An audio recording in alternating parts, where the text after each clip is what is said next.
Okay, so a function is said to be differentiable if its derivative, which is defined as a limit, right? So if this limit exists. And remember, there are a couple different ways a limit can fail to exist. If when the limit from the right doesn't equal the limit from the left, we don't have a limit. So here are the basic ways that a derivative can fail to exist. And it helps to remember that graphically the derivative is the slope of a tangent line. So the reason you can't have a derivative at a corner is because it's hard to tell where to draw the tangent line, right? You can't tell. It kind of like can teeter on that corner. So the slope of the tangent line is unknown. And then when you have a vertical tangent line, okay, why would we say that it's not differentiable there? Yeah, the slope of a vertical line is undefined. So we would say the derivative is undefined there. Derivative doesn't exist there. And if you have a discontinuity, again, how do I draw a line tangent to this curve when that point is at that point? So I could either, pretend that that point was filled in and draw a tangent, but then or I could draw a tangent here, but how do you draw it, right? So, and all of these types of pictures, we have derivatives that don't exist.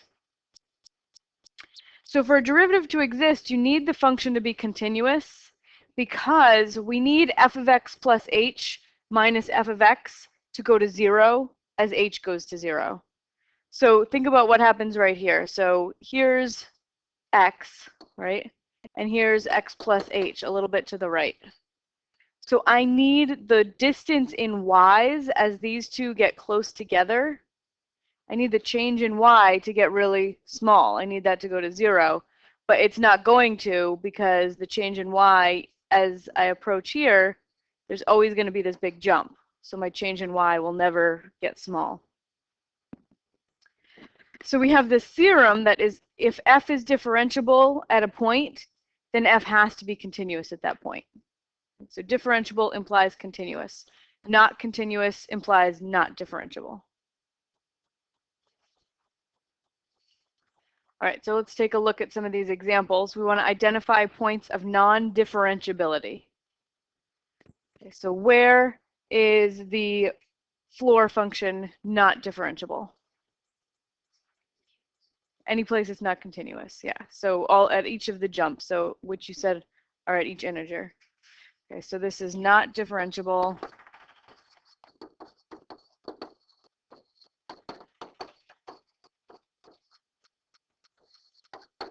at every integer. At every integer value, we have a jump, a discontinuity, so it's not differentiable. How about the fifth root of x? Any place that that's not differentiable? X equals 0 because there's a vertical tangent line there. Okay.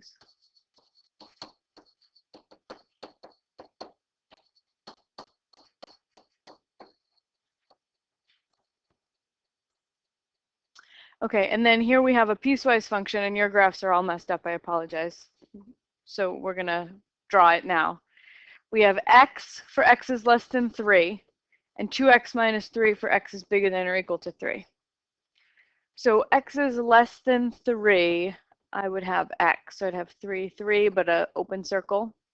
And 2, 2, 1, 1, 0. So I get like this.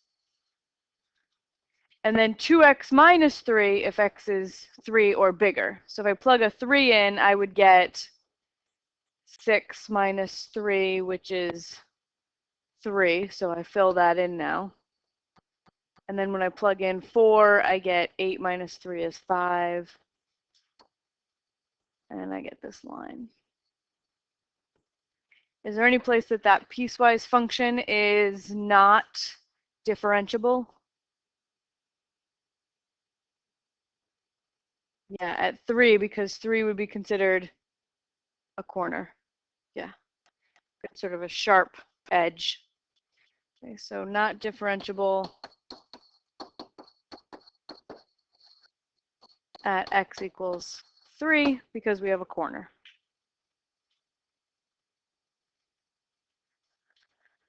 Though it's continuous, it's not differentiable.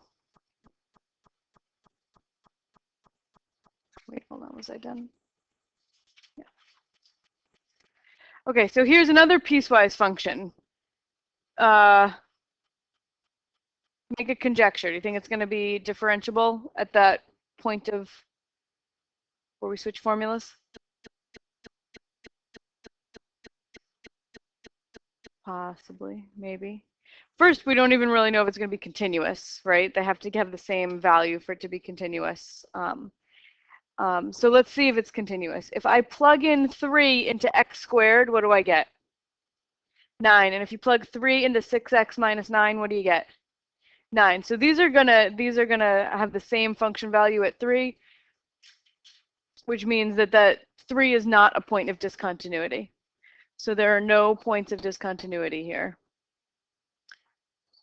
So I'm going to say because 3 squared equals 9 equals 6 times 3 minus 9. Plug 3 into both formulas, get the same value, so it's continuous. So we're going to use the calculator to find the derivative of this function at 3.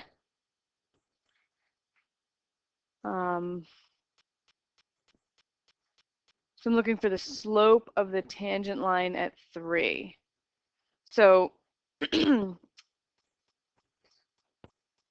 derivative of the function at 3. So let's see, we've got f of, let's say, 3 plus h minus f of 3 all over h. And the actual derivative would be when I let h go to 0, right? So what I'm going to do is I'm going to use my calculator to plug in smaller and smaller values of h. So if h is some positive value, then I'm using the 6x minus 9 formula, right? So calculator.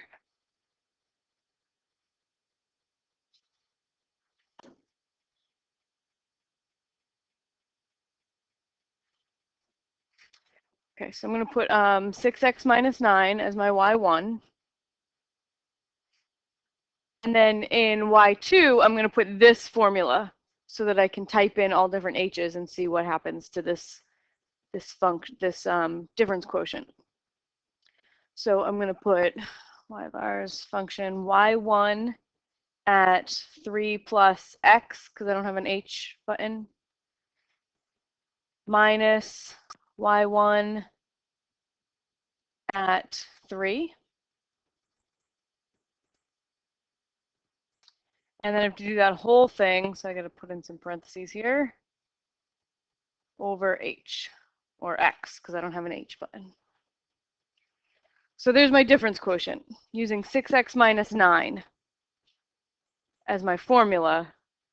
So we're going 3 and a little bit past 3.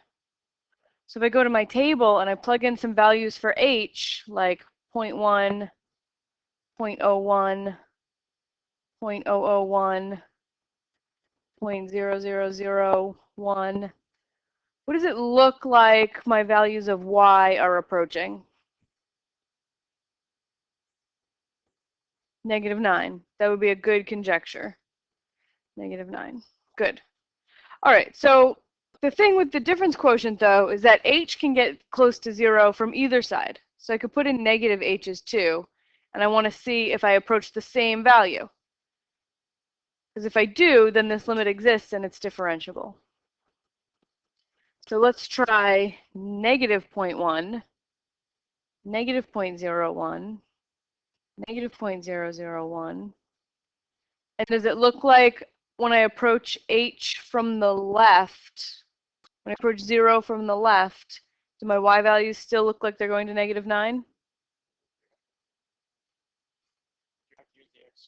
Oh, yes. Yes, good point. Yeah.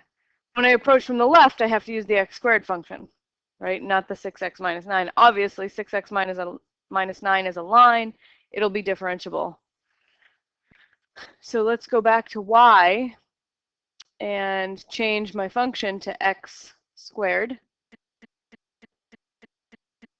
and see if my negative h values still work.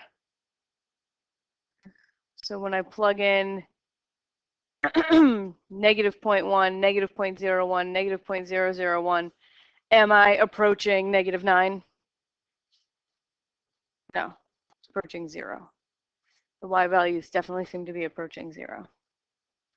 Okay, so let's summarize what we have here.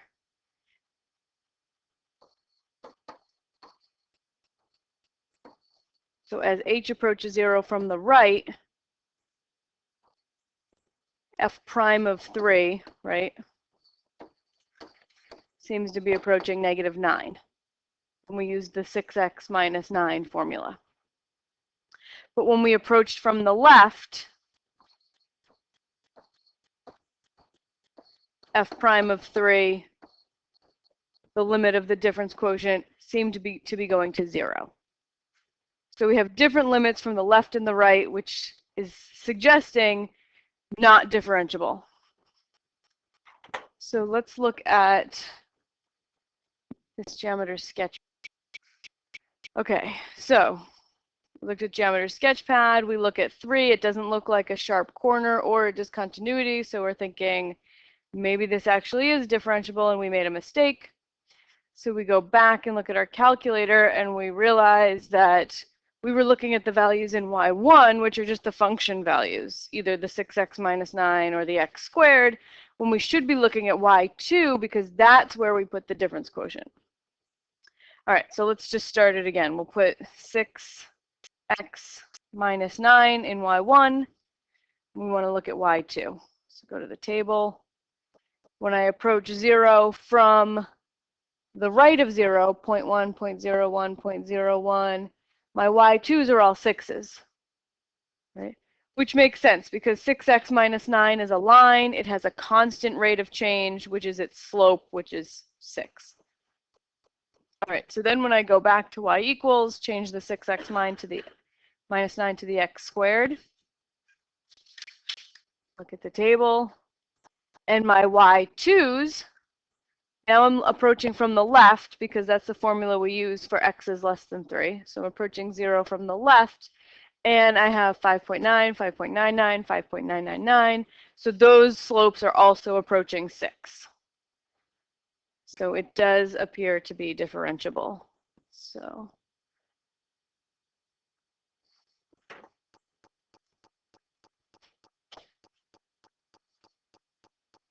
in both of these cases, f prime of 3 was approaching 6. So it does look differentiable. And the derivative f prime of 3 looks like it's 6.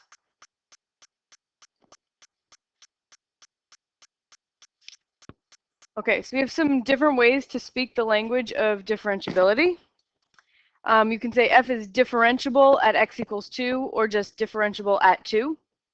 That means that the limit definition of the derivative exists. The limit from the left equals the limit from the right. There's no corner, there's no discontinuity, and there's no vertical tangent line. We can say it's differentiable on a whole interval. At every point in the interval from 0 to 5, it's continuous and smooth, no sharp corners, no vertical tangent lines.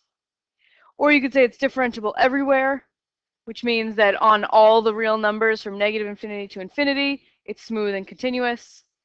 Or if instead of saying differentiable everywhere, sometimes we say a function is just differentiable. And if you don't specify where, it's assumed that you mean everywhere. All right, so why don't you take 15 minutes or so to work on these sketches, and then we will do the quiz after that. Here. Okay, so for number 1, they made it nice and easy on you. We're trying to plot x comma slope of the tangent line, and when you have straight lines, the tangent lines are all right on top of it, right? So they all have the same slope. All right, so from -8 until -3, the tangent lines all have what slope? 1, because this whole line has a slope of 1. And you calculate slope, in case you forgot, rise over run, right? When it's the same amount, 1 over 1. Okay. So I'm going to plot a horizontal line. For x's between -8 and -3, the slope is 1. So I'm going to plot -8, 1, -7, 1, up until -3, 1. And I'm not going to include the -3. Why not? Because I have a corner, right? If I try to draw a tangent line at this exact point, I don't know how to draw it. So it doesn't exist there. All right, so then the slope from -3 to 0, from x equals -3 to x equals 0, what is the slope of the line?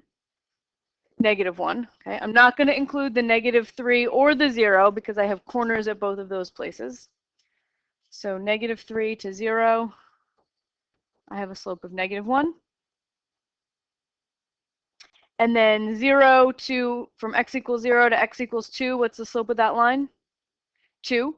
And I'm not going to include either endpoint because this one's a corner and this one's a discontinuity, right? So I don't know how to draw the tangent line.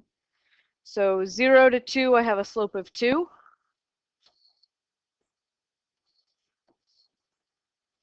Okay.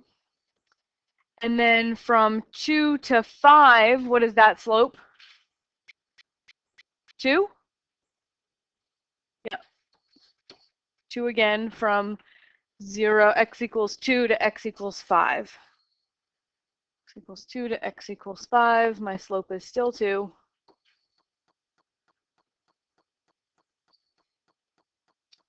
And at 5, there's a corner, so I didn't include it. And then from 5 on, what's the slope of that line? -2. And again, don't include the 5 because it's a corner. Assuming those go on forever.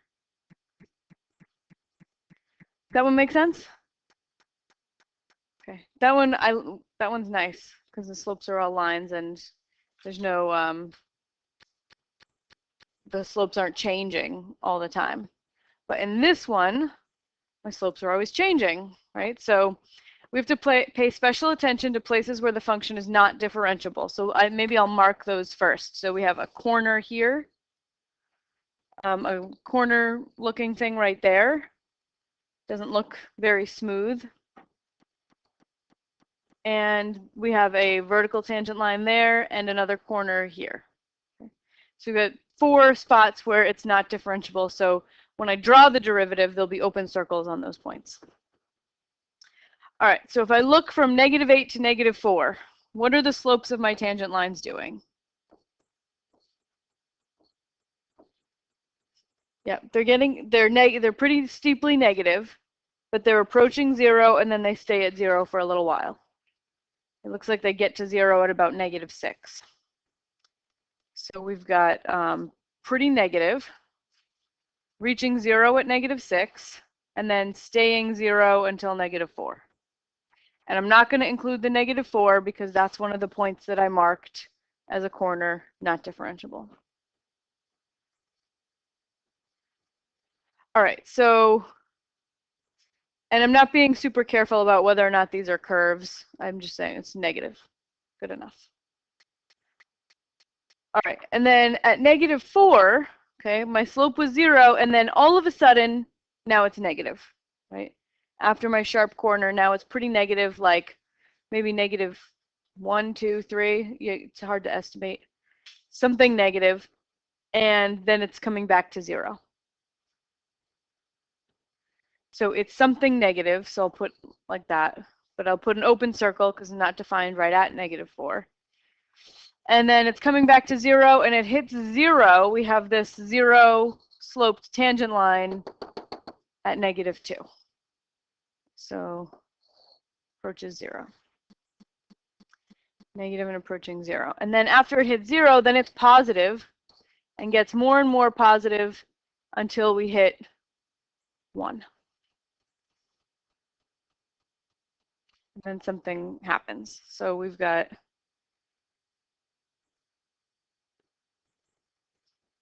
more and more positive until 1.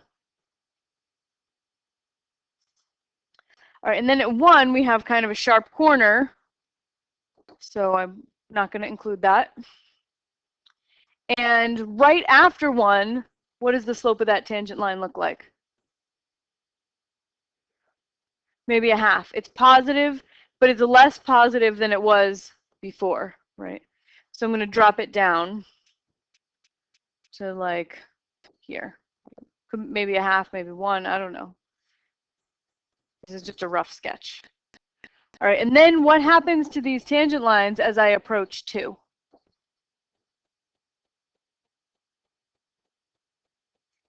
They're getting really, really steeply positive, approaching infinity. They're approaching a vertical tangent line.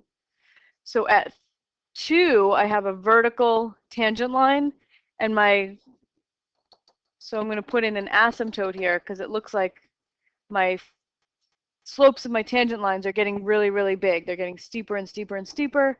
So I'm going to have that approach infinity as x approaches 2. Right, and then right after 2, my slopes are incredibly steep, but then getting less and less steep. Right. So as I approach 4, and at 4, they're positive, but not very big. So maybe this 4, they're positive, but not very big. Could look something like this.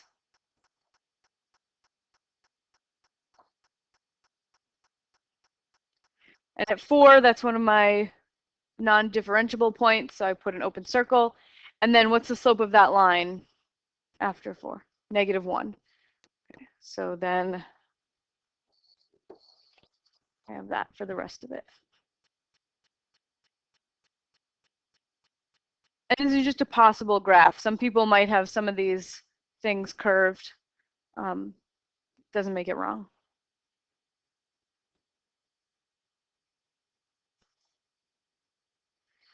Okay, let's look at the one where you have to do the drawing now for a function f.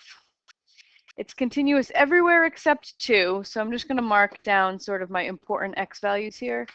Not differentiable at -2. 2, obviously, if it's not continuous, is not differentiable. And 4.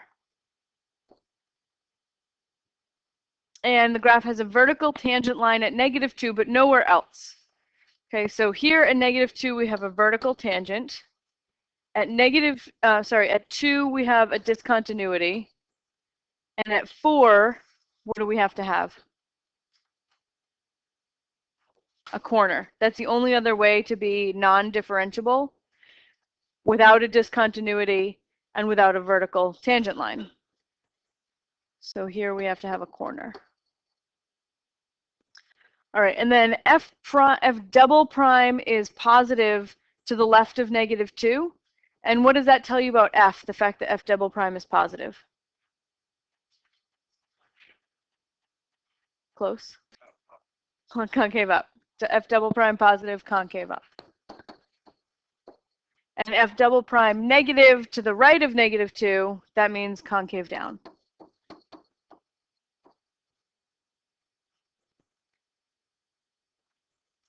Okay, so maybe I'll just concave down, concave up.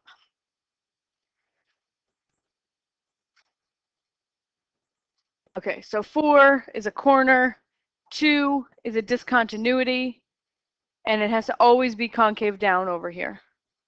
So I'm going to put in my discontinuity, like, I'll just put a hole. And then go something like that. Always concave down, and I have a corner there. And then it has to remain concave down over here.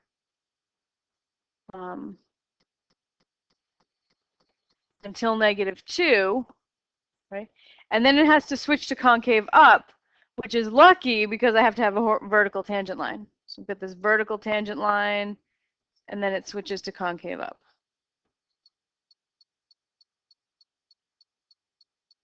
And there are other ways you could draw this picture. You don't need to have this little bump here. Something like that. Does that make sense? It takes some practice to do these draw a graph that meets all these characteristics. Basically, you should spend a little time first translating, then marking up your graph of where important stuff is going to go. And then sometimes it takes 1 or 2 tries to get it to come out, and that's why I gave you 2 grids. All right.